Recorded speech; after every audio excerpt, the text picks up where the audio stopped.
Assalamualaikum warahmatullahi wabarakatuh. Alhamdulillahirabbil alamin wassalatu wassalamu ala asyrafil anbiya'i wal mursalin wa ala alihi wa sahbihi ajma'in. Rabbi shrah li sadri wa yassir li amri wahlul 'uqdatam min lisani yafqahu qawli. Amma ba'd.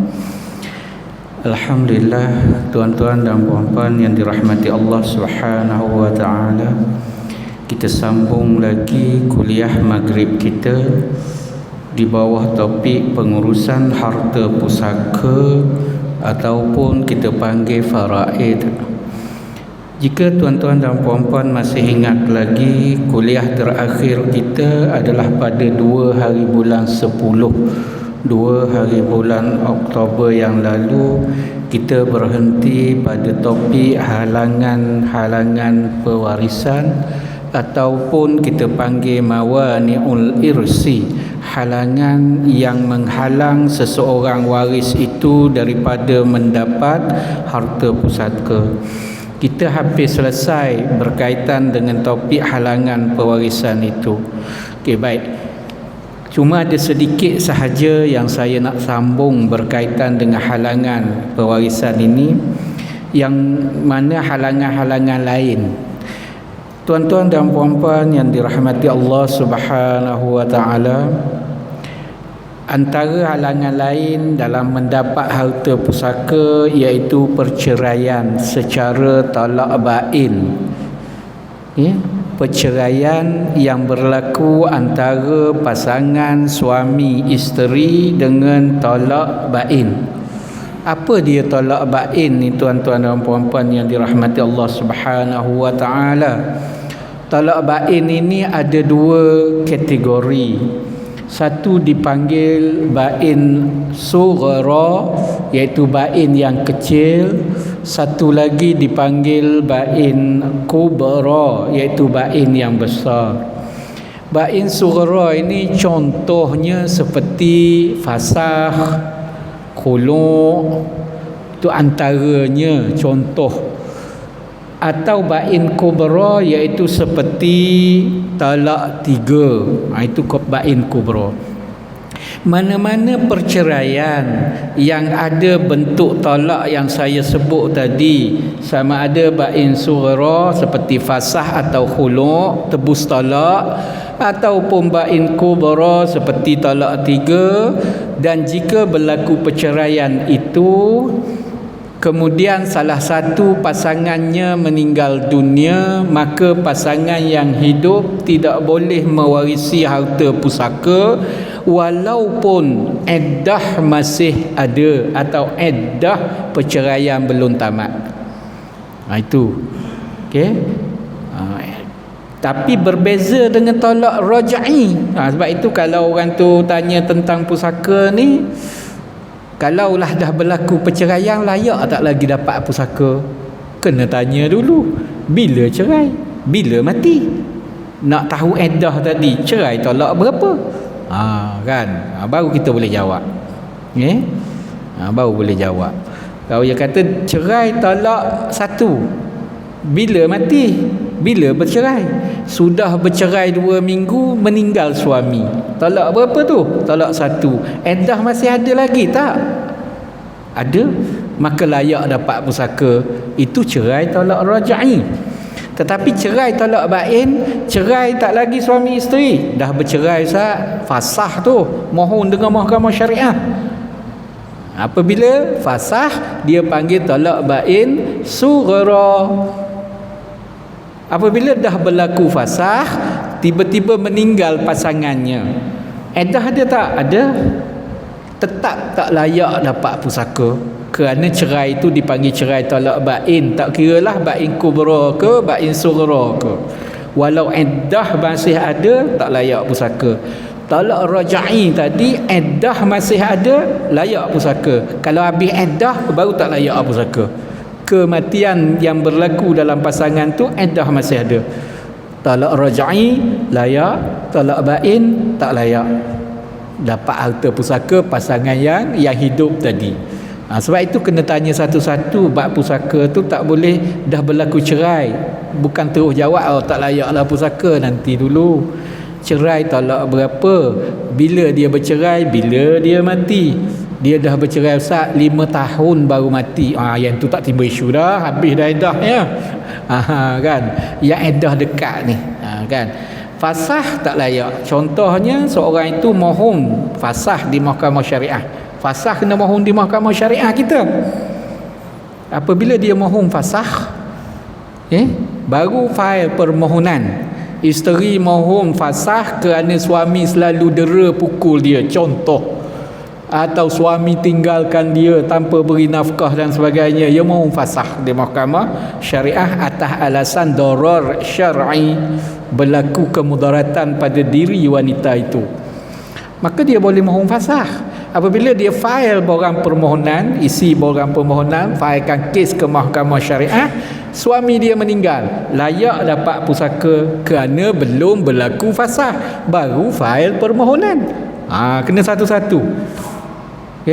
Esok mahkamah nak jatuh hukuman fasah tu, buat dah payment dan sebagainya.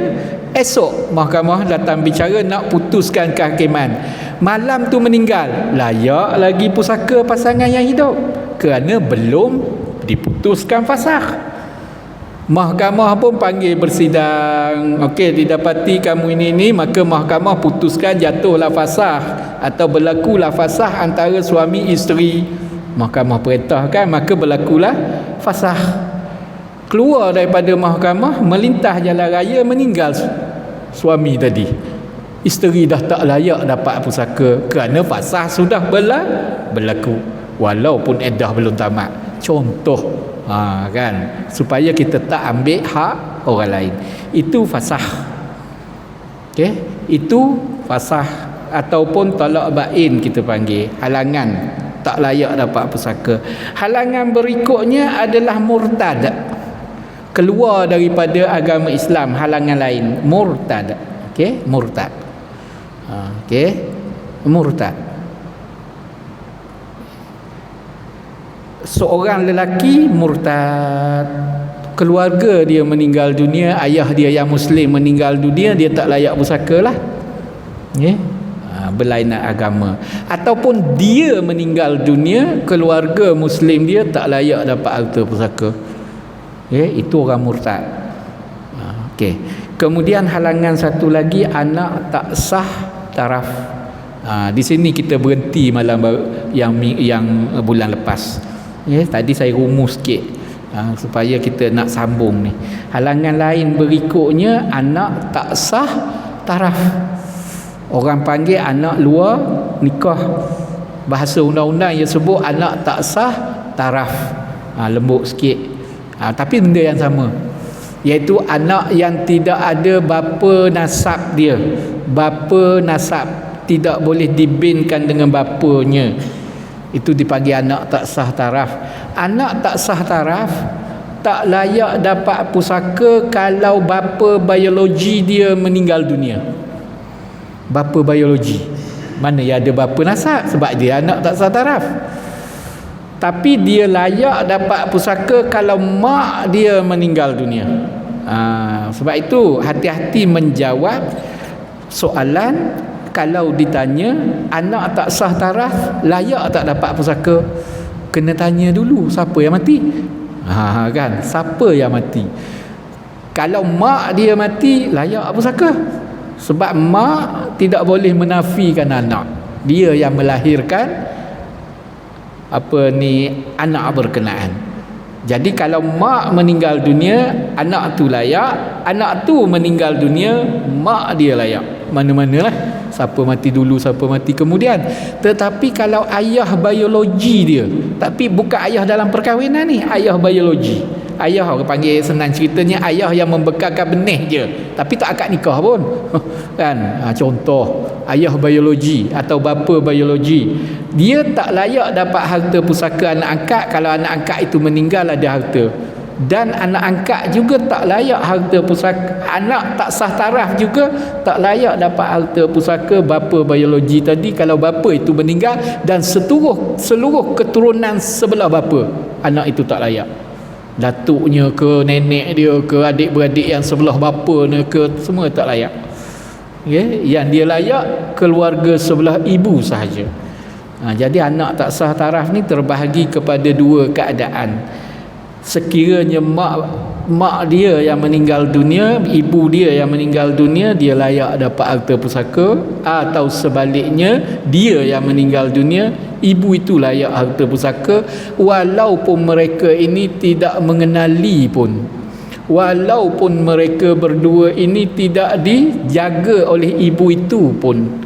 Sebab itu kita nak supaya anak yang tak sah taraf, yang ramai terdaftar atau berdaftar di Jabatan Pendaftaran Negara itu, kalau boleh dikenal pasti siapa ibunya, biar ada catatan dan rekod. Kerana kalau ibu itu meninggal, kena cari anak itu untuk beri harta pusaka. Dan begitulah sebaliknya, kalau anak itu meninggal, kena cari ibu berkenan untuk beri harta pusaka. Sebab dia tetap beribu, tetap ada maknya. Kan banyak yang kita jumpa yang dibuang dan sebagainya. Buang tidak menjadi halangan untuk dapat pusaka. Sebab itu kita baca halangan pusaka ni.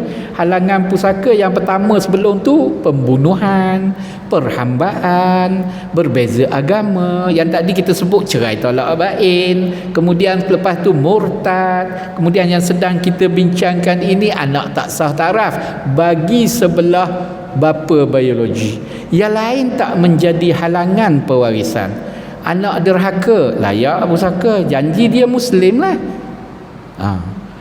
Isteri yang tak taat layak dapat pusaka, janji dia masih isteri ketika suami mati. Sebab ramai orang tanya soalan macam tu lah, Ustaz, isteri ni tak taat kepada suami, tak tinggal sebumbung pun, suami mati, layak tak pusaka? Sebab itu baca halangan pewarisan tadi tak ada list itu, maka layak dapat pusaka. Cuma tergamak nak ambil atau tidak itu wallahualam lah. Kan dia tergamak ke nak ambil, terpulang lah. Biasa orang tak ada masalah pun, dah passion tu kan, macam tu dah perangai dia kan. Tapi nak bagi tahunya dia tidak menjadi halangan pewarisan. Anak derhaka tak jadi halangan pewarisan. Isteri yang tak taat suami atau suami yang tinggalkan isteri tak jadi halangan pewarisan kan. Anak yang tidak dijaga oleh ibu atau ibu yang tidak menjaga anak tak jadi halangan pewarisan. Yang jadi halangan pembunuhan, kalau orang tu bunuh orang tu dia tak layak. Hamba, kemudian berbeza agama, kemudian murtad, cerai tolak bain, anak tak sah taraf sebelah bapa tadi.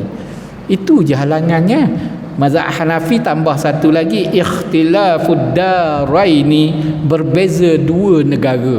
Tapi mazhab Syafi'i kita tidak. Berbeza dua negara menjadi halangan pewarisan. Itu cuma dalam mazhab Hanafi. Cuma dalam mazhab Syafi'i tak masuk selama mana harta itu boleh dipindahkan, tak kira duduk negara mana pun. Baik. Itu halangan pewarisan tuan-tuan dan puan-puan yang dirahmati Allah Subhanahu taala. Sebab itu kalau boleh ada rekod oleh pihak-pihak yang berautoriti berkaitan dengan anak tak sah taraf tadi, kalau dapat dikenal pasti siapa ibunya, apa di mana tempat tinggal, adalah rekod, terbaiklah. Sebab kalau ibu itu meninggal dunia, anak berkenaan layak pusaka, walaupun dia tak jaga, walaupun dia tak menyusukan kan. Begitu jugalah kalau anak itu meninggal dunia, ibu berkenaan layak dapat harta pusaka. Satu-satunya ibu tidak ada dua tiga, satu tu je. Yang lain tu ibu angkat kan, yang tolong jaga dan sebagainya. Ibu satu je. Jadi ibu satu je, itu je lah. Baik. Jadi kalau boleh direkod pengenalan, nak rekod pihak berautoriti lah. Sebab kita anggap anak tak sah taraf tak layak semuanya dah. Anak tak sah taraf sedap dia bin ibu dia atau binti ibu dia, dia tetap anak mak Cuma kita nak bin bapa bin Abdullah tu, binti Abdullah, binti nama-nama Allah tu terpulang lah. Cuma dia tetap anak ibu.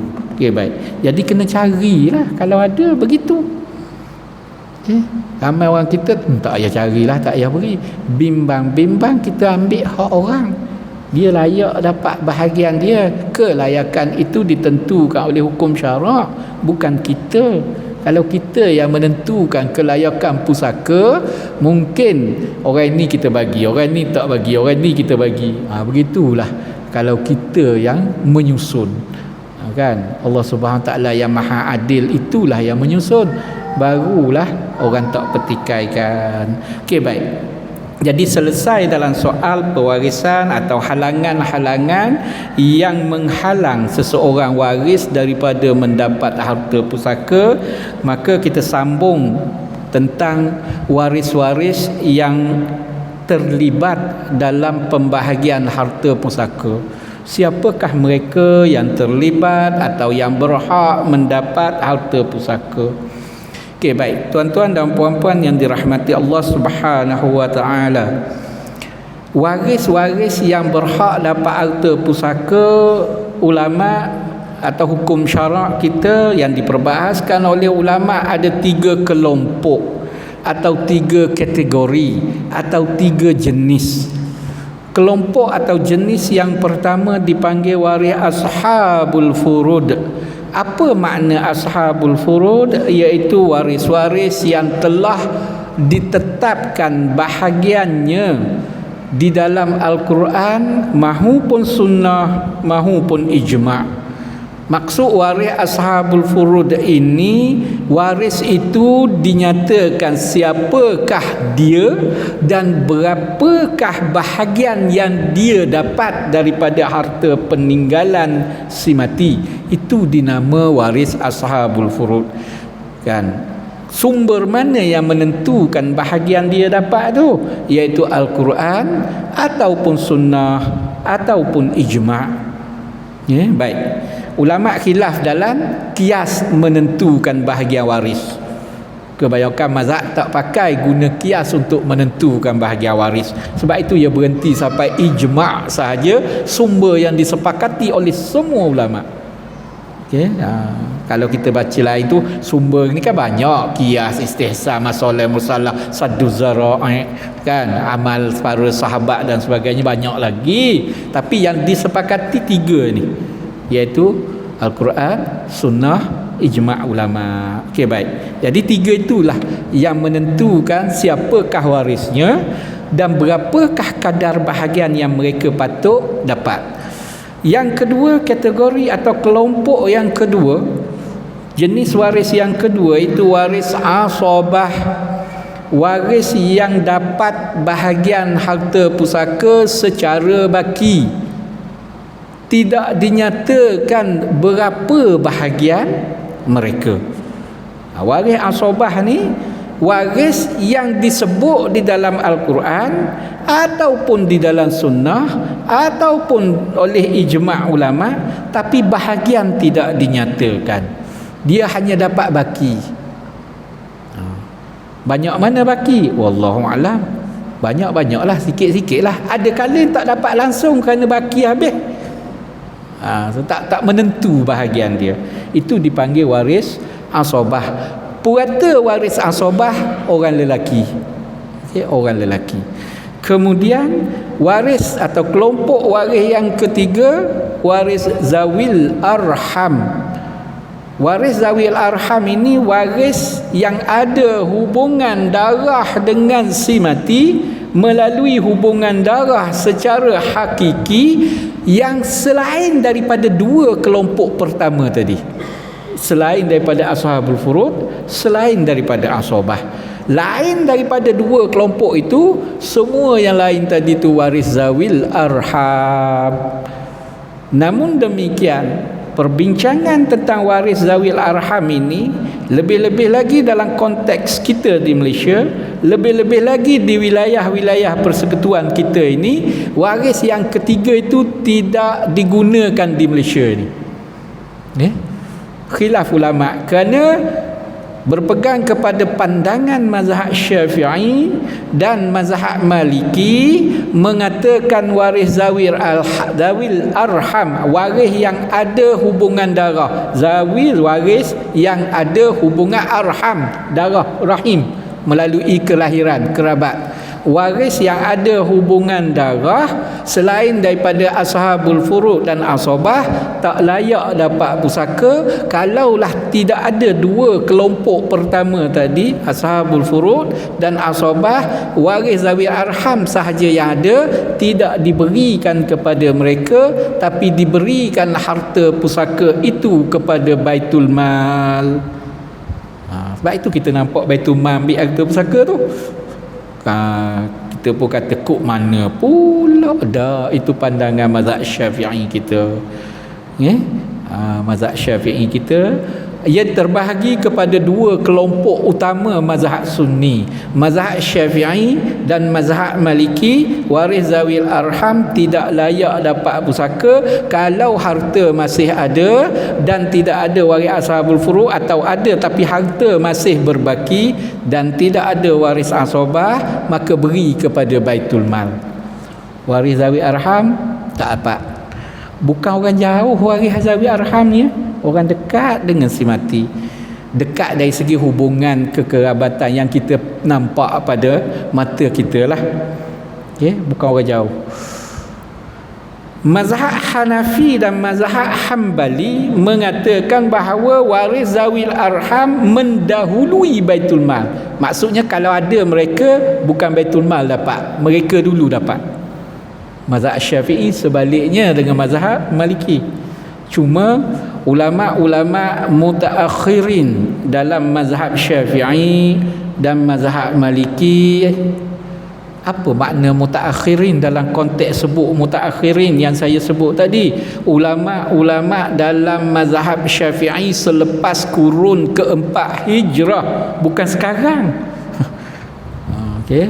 Selepas kurun keempat hijriyah, ulama Syafi'i mutaakhirin mengatakan bahawa sekiranya Baitul Mal itu diuruskan dengan teratur dan mengikut cara-cara yang diharuskan oleh hukum syarak, teratur pentadbirannya, maka dia layak mendapat harta pusaka. Namun demikian, jika sekiranya Baitul Mal itu diuruskan dengan tidak teratur, kucak-kacir pentadbirannya, tak sistematik pentadbirannya mengikut keadaan, maka waris zawi arham hendaklah didahulukan daripada Baitul Mal. Itu pandangan mazhab Syafi'i mutaakhirin selepas kurun keempat hijriyah. Jadi buat masa ini Baitul Mal di Malaysia mengambil bahagian harta pusaka sekiranya tidak ada waris, atau ada waris tapi harta tidak dihabiskan oleh waris-waris berkenaan mengikut bahagian yang telah ditentukan oleh hukum syarak. Mungkin ada baki, Baitul Mal ambil, atau mungkin tidak berwaris, Baitul Mal ambil. Maksud tidak berwaris ini iaitu tidak mempunyai waris ashabul furu', tidak mempunyai waris asabah. Waris zawi arham ada pun dianggap tidak berwaris, beri Baitul Mal. Cuma fatwa Kerajaan Negeri Perlis pada 1996 memberi fatwa bahawa waris zawi arham layak dapat harta pusaka mendahului Baitul Mal. Namun fatwa berkenaan tidak dikuatkuasakan, digezetkan. Itu di Negeri Perlis lah. Sebab itu Mahkamah Syariah dia masih lagi, kalau dibawa kes berkaitan pembahagian harta pusaka, Mahkamah Syariah di Negeri Perlis masih lagi menyerahkan hak kepada Baitul Mal kalau ada lebihan harta. Okey, baik. Sebelum kita kenal siapa waris ashabul furud, siapa waris asabah, kita kenal dulu sepintas lalu siapakah waris zawi arham yang saya kata bukan orang jauh dari segi hubungan, mungkin serumah pun. Contoh begini tuan-tuan dan puan-puan ya. Saya ada mak, ada ayah. Contoh. Saya ada mak, ada ayah. Mak saya tu ada mak dia, ada ayah dia. Ayah saya pula ada mak dia, ada ayah dia. Maka saya ada dua datuk. Boleh tuan-tuan dan puan-puan, dua datuk. Datuk sebelah mak, datuk sebelah ayah. Ditakdirkan jika saya meninggal, mak ayah saya dah tak ada, ditakdirkan. Buat contoh kan, orang jarang nak buat contoh diri sendiri, tak apalah, ingat mati sikit kan. Baik, bab mati ni tak apalah. Ditakdirkan jika saya meninggal dan ditakdirkan ayah saya dan mak saya sudah tiada, hanya datuk sebelah ayah saja yang layak dapat pusaka saya kalau saya ada harta. Datuk sebelah mak saya tak layak dapat pusaka sampai bila-bila buat masa ini di Malaysia, kerana datuk sebelah mak itulah dipanggil waris zawil arham. Boleh faham? Dan kalau saya ni perempuan, datuk sebelah mak saya tak boleh jadi wali saya sampai bila-bila, walau baik datuk saya tu. Kan, warak datuk sebelah mak saya tetap tak boleh jadi wali kalau saya tu perempuan nak kahwin. Yang jadi wali adalah datuk sebelah ayah, dan datuk sebelah ayah lah yang dapat harta pusaka kalau saya meninggal. Boleh tuan-tuan dan puan-puan faham ya? Jadi apabila faham faraid macam ini, kita sayang atuk sebelah ayah, sebelah mak kita, dan kita berfikir, oh kalau aku meninggal nanti harta aku atuk ni tak dapat, sedangkan dia yang jaga aku dari kecil sampai besar lepas mak ayah aku meninggal. Contoh, jarang orang duduk dengan atuk sebelah ayah. Realiti masyarakat kita jarang anak-anak apabila berlaku perceraian mak ayah ataupun berlaku kematian mak ayah, jarang duduk sebelah ayah. Ramai di kalangan masyarakat kita duduk sebelah mak. Realiti. Tapi tak dapat harta pusaka. Atuk tu meninggal pun cucu tu tak dapat pusaka, kerana cucu tu daripada anak perempuan dia. Anak perempuan dapat pusaka berhenti pada anak perempuan saja, tidak mengalir ke bawah lagi. Harta pusaka ayah lah. Anak perempuan, seorang mati ni ada anak perempuan. Anak perempuan ni kahwin, ada anak. Anak tu tak layak dah dapat pusaka, berhenti setakat dia je, mak dia tu. Tapi anak lelaki tak. Anak lelaki, kalau ayah dia mati, ayah ni mati, ada anak lelaki. Anak lelaki berkahwin, ada anak bawah itu. Anak itu layak kalau anak lelaki ni dah mati, tak ada anak lain. Cucu itulah layak. Tapi cucu sebelah sini tak layak, walaupun tidak ada anak lain seorang pun. Walaupun waris dah tak ada anak belakang, ada cucu sebelah anak perempuan je, semua tak layak walaupun ramai. Tak kira lelaki, tak kira perempuan. Itulah waris zawil arham. Jadi kalau sebab itu belajar faraid ni penting, bukan untuk tunggu mati nak bahagi saja, tetapi penting untuk kita melihat orang-orang di sekeliling kita yang Allah Subhanahu taala memberi hak kepada kita untuk merancang dan membantu mereka sebelum kita meninggal dunia, sama ada nak buat dalam bentuk pemberian biasa ataupun buat dalam bentuk wasiat. Kan, sebab ramai mati tu, kesian cucu dia tak dapat apa satu, atuk sebelah mak dia meninggal, sedangkan atuk dia tu sayang cucu tu. 15 tahun duduk dengan atuk bela. Biasalah kita dengar sungutan masyarakat. Saya selalu kata juga, dah atuk dah tahu dah dia meninggal, cucu itu tak dapat pusaka, tak buat wasiat sikit. Sebab itu penting belajar pusaka tu kan. Untuk kita lihat siapakah yang layak untuk dibantu. Allah Subhanahu taala memberi ruang dan peluang kepada kita, sama ada melalui wasiat, 1/3 harta kita boleh diwasiatkan kepada mereka yang tidak layak dapat pusaka kita. Buatlah, tak ada masalah, sama ada nak buat atau tidak buat, dia pilihan sebenarnya. Cuma waris yang tadi tu, kalau di setengah-setengah negeri di Malaysia ini, seperti negeri Selangor, negeri Sembilan, Melaka, Kelantan, Pahang, Sabah, dia ada sedikit peruntukan kepada cucu-cucu yang kematian mak atau kematian ayah sebelum atuk mati.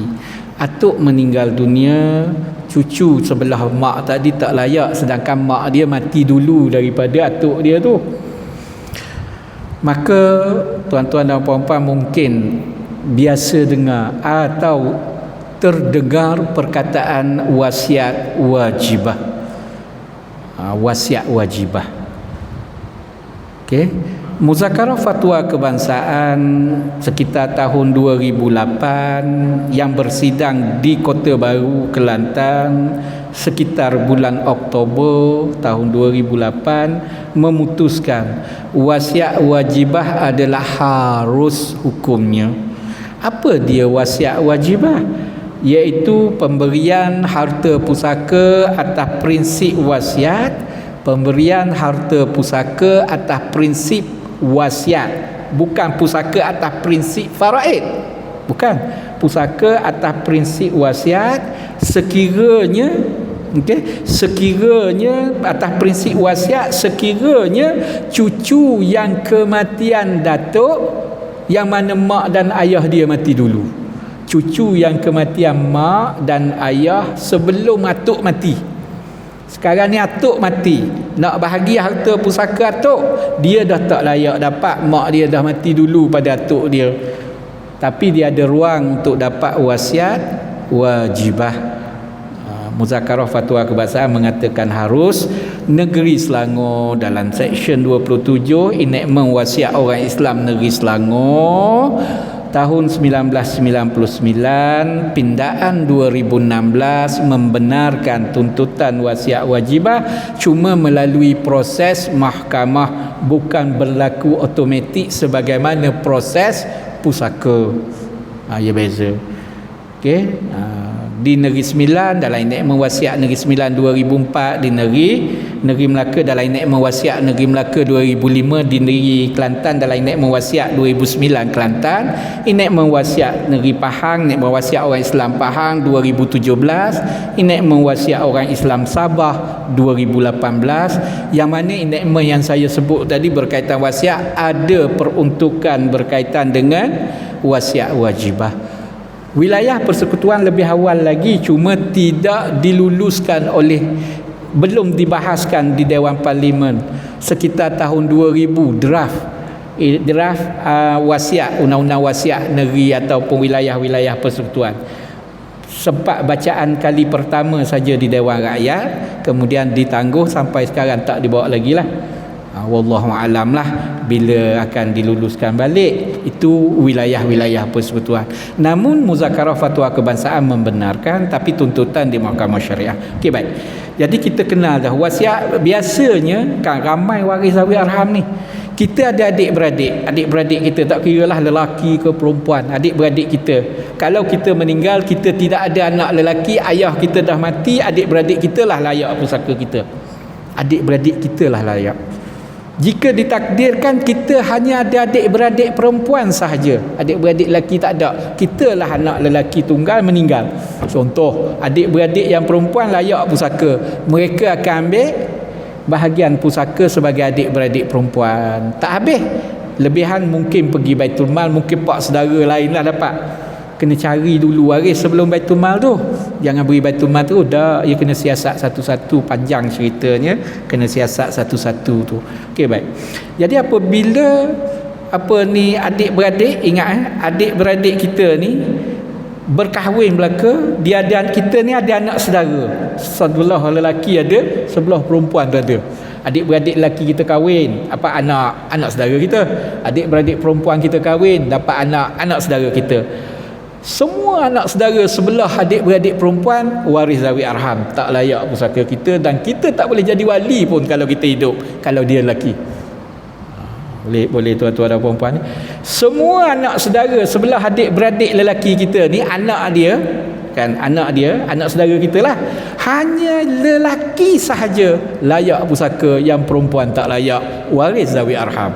Ramai tak waris zawi arham. Ramai. Baik, itu saya sebut zawi arham dulu ni, biar kita nampak zawi arham tu siapa. Okay? Kemudian kita ada pak saudara, ada mak long, mak ngah, mak lang, mak de, mak su, pak lang, tak kira lah pak saudara kita. Semua bapa saudara dan ibu saudara sebelah mak kita, adik-beradik mak kita tak layak pusaka kita kalau kita meninggal, dan kalau dia meninggal kita pun tak layak harta pusaka dia. Semua adik-beradik sebelah mak kita, tak kira lelaki tak kira perempuan, dia tak layak, anak-anak dia lebih-lebih lagi lah tak layak. Sepupu kita sebelah mak, cousin kita sebelah mak, adik-beradik sebelah ayah kita hanya lelaki sahaja layak, perempuan tak layak, lelaki sahaja.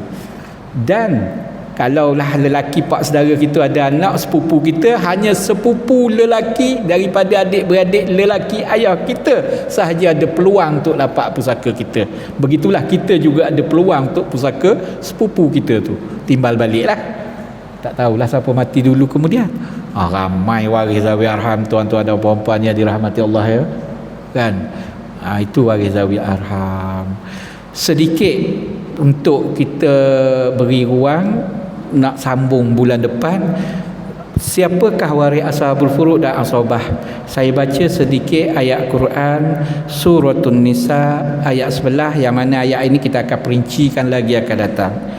Dalam ayat ini dinyatakan auzubillahi minasyaitonirrajim, bismillahirrahmanirrahim, yusikumullahu fi auladikum lizzakari mislu hazzil unsayain.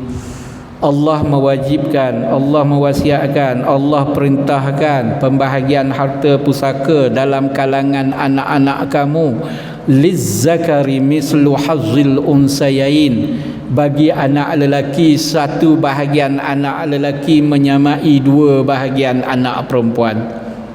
Ayat Quran sebut. Sebab itu kita dengar lelaki dapat dua, perempuan satu, balik ya. Satu lelaki, bahagian satu lelaki itu dua perempuan, campur dua ni baru satu lelaki. Kalaulah perempuan ni dapat 5,000, maka lelaki seorang-seorang dapat 10,000. Sekali ganda. Mana ambil tu? Ayat Quran. Jadi banyak mana anak lelaki dapat? Tak tahu banyak mana, harta banyak mana ada, wallahu alam lah. Sebab itu anak lelaki waris ashabah, dia tak ada bahagian. Ia hanya menyebut dua bahagian, banyak mana wallahu alam. Tapi ayat selepas itu disambung, fa in kunna nisaan fawqasnataini falahunna sulusa ma tarak wa in kanat wahidatan falaha an-nisf, falahan nisf. Kalaulah anak perempuan tu ramai kan, anak perempuan ramai, maka anak perempuan berkenaan dapat 2/3 tanpa anak lelaki. Kalau si mati tak ada anak lelaki, hanya ada anak perempuan ramai, anak perempuan 2, 3, 4 tu dia dapat 2/3 daripada harta pusaka, 2/3. Anak perempuan disebut berapa bahagian, anak lelaki tak sebut. Dapat 2 kali ganda je. Banyak mana 2 kali ganda tu? Wallahualam.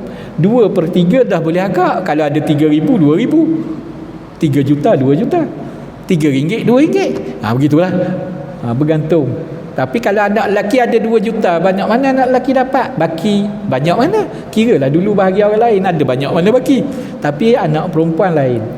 Dan sekiranya anak perempuan itu seorang sahaja, tunggal, si mati tak ada anak lelaki, ada anak perempuan tunggal, falahan nis, dia dapat separuh harta peninggalan ayah dia atau ibu dia. Separuh dapat kalau seorang. Itu sebab itulah anak perempuan adalah waris ashabul furud, waris yang telah dinyatakan bahagian dia secara qat'iyatus subut wa qat'iyatud dilalah, sabit secara qat'i dan penunjukan dalil juga adalah secara qat'i. Sebab itu tak boleh pindah, tak boleh nak pindah. Macam sebat kepada penzina 100 rotan, tak boleh pindah. 100 banyak kita kurang lah. Orang ni body tegak, body builder, kita tambah lah, tak boleh. Dia tetap 100. Begitulah dia kata qat'i tu, tak boleh ubah. Nak ubah kena tanya waris-waris lah, bahagian masing-masing, nak rombak atau nak ambil banyak, nak ambil sikit, bincang dengan waris. Tapi ketetapan Allah Ta'ala tentu dah. Jadi itu sekadar sepitah lalu, kita nak sambung bulan akan datang supaya kita akan rujuk kepada ayat-ayat Al-Quran inilah, supaya kita lebih nampak dan penunjukan dalil yang ada, sumbernya adalah Al-Quran, supaya kita lebih tenang dalam proses pembahagian harta pusaka dan perbincangan dalam kalangan waris-waris dengan ilmu yang kita ada. Wallahu alam. Mohon maaf jika ada terkasar bahasa, tersilap kata. Aku qauli hadza wa astaghfirullah lazim wa li wa lakum. Wabillahi taufiq wal hidayah. Wassalamualaikum warahmatullahi wabarakatuh.